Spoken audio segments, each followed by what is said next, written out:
میرے سمجھ میں نہیں آتا، ایک چیز یہ ہوتی ہے کہ علمی پیراہن میں یہ بات کی جائے کہ بھئی ان کی اصل کیا ہے، یا جس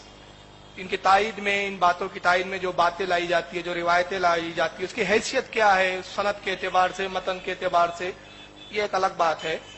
یہ سارا کام ان لوگوں کا ہے جو علم کا شوق و ذوق رکھتے ہیں۔ اب میں تو بار بار کہتا ہوں نا کہ غیر مقلد ایک جاہل فرقے کا نام ہے، علم ہوتا نہیں ہے، تو یہ نہ سند پہ بات کرتے ہیں، نہ حدیث کی کس صحت پہ بات کرتے ہیں، نہ روایتوں پہ بات کرتے ہیں۔ میں تو بار بار کہتا ہوں نا کہ غیر مقلد ایک جاہل فرقے کا نام ہے، علم ہوتا نہیں ہے، تو یہ نہ سند پہ بات کرتے ہیں، نہ حدیث کی کس صحت پہ بات کرتے ہیں، نہ روایتوں پہ بات کرتے ہیں۔ یہ شیطانیت کا درجہ ہے، یہ غلاظتیں ہیں، یہ کفر ہے، بس منہ میں آیا گندگی بکے جا رہے ہیں۔ اور یہ مجھے سب سے زیادہ تعجب یہ ہوتا ہے کہ یہ بے شرم اپنے آپ کو اہل حدیث بولتے ہیں، خبیث۔ اور یہ مجھے سب سے زیادہ تعجب یہ ہوتا ہے کہ یہ بے شرم اپنے آپ کو اہل حدیث بولتے ہیں، خبیث۔ یہ اہل حدیث نہیں، اہل خبیث ہے، کم بخت۔ حدیث پڑھتے اڑتے کچھ نہیں ہے۔ میرا تو دعویٰ ہے کہ یہ حدیث ہی نہیں پڑھتے، یہ اپنے ملاؤں کی چند کتابیں پڑھ لیتے ہیں اور یہ نکل پڑتے ہیں۔ نبی کریم صلی اللہ علیہ وسلم کے حدیث کی وہ اہمیت اور وہ خصوصیت ہے، جو خصوصیت اور جو اہمیت کسی اور کی حدیث، کسی اور کی بات یا کسی اور کے قول فعل تقریر کے اندر نہیں ملتی۔ مثلا یہی حدیث جسے امام بخاری رحمۃ اللہ علیہ بخاری شریف کے آخر میں لائے ہیں اور جس کی ہم شرح کر رہے ہیں، اگر کوئی یہ پوچھے کہ آپ کو یہ کیسے معلوم ہوا کہ یہ تمہارے نبی کا قول ہے، کیوں انہوں نے فرمایا کلمتان حبیبتان الی الرحمن خفیفتان علی اللسان ثقیلتان فی المیزان سبحان اللہ و بحمدہ سبحان اللہ العظیم، آپ کو یہ کیسے معلوم ہوا کہ یہ بات تمہارے نبی نے کہی ہے؟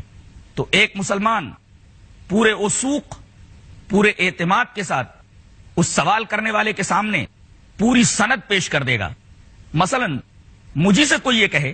کہ آپ نے جو یہ حدیث بیان کی ہے، آپ کے پاس کیا ثبوت ہے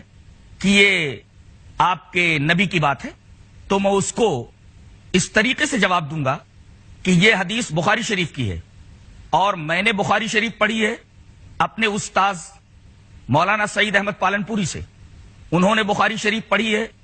فخر الدین مراد آبادی سے، انہوں نے حدیث پڑھی ہے بخاری مولانا محمود الحسن دیوبندی سے، انہوں نے بخاری پڑھی ہے مولانا محمد قاسم نانوتوی اور مولانا رشید احمد گنگوئی سے، اور ان دونوں نے بخاری شریف پڑھی ہے شیخ عبد الغنی مجددی سے، اور شیخ عبد الغنی مجددی نے بخاری شریف پڑھی ہے شاہ اسحاق دہلوی سے، شاہ اسحاق دہلوی نے بخاری شریف پڑھی ہے شاہ عبدالعزیز محدث دہلوی سے، انہوں نے بخاری شریف پڑھی ہے شاہ ولی اللہ محدث دہلوی سے، انہوں نے بخاری شریف پڑھی ہے ابو طاہر کردی سے، انہوں نے بخاری شریف پڑھی ہے ابراہیم کردی سے، ابراہیم کردی نے بخاری شریف پڑھی ہے شیخ احمد قشاشی سے، انہوں نے بخاری شریف پڑھی ہے شیخ احمد شناوی سے، انہوں نے بخاری شریف پڑھی ہے محمد رملی سے، انہوں نے بخاری شریف پڑھی ہے زکریہ انصاری سے، انہوں نے بخاری شریف پڑھی ہے حافظ ابن حجر عسقلانی رحمۃ اللہ علیہ سے، انہوں نے بخاری شریف پڑھی ہے ابراہیم تنوخی سے، انہوں نے بخاری شریف پڑھی ہے احمد ابن ابی طالب سے،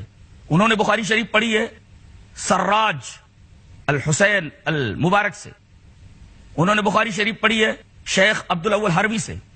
انہوں نے بخاری شریف پڑھی ہے شیخ عبداللہ ابن مظفر داؤدی سے، انہوں نے حدیث پڑھی ہے شیخ عبداللہ سرخسی سے، انہوں نے بخاری شریف پڑھی ہے محمد ابن یوسف فربری سے،